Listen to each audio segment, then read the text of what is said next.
Welcome, in front of me is a SONY Xperia Z5 Premium, and today I'll show you how you can boot the device into safe mode. So to get started, you want to hold power key.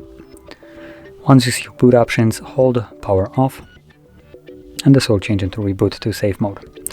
Confirm it by tapping on OK, and simply wait for the device to reboot.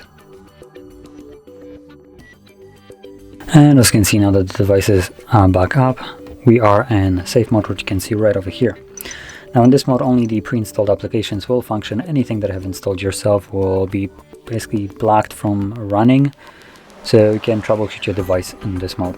So that being said, if you found this very helpful, don't forget to hit like, subscribe, and thanks for watching.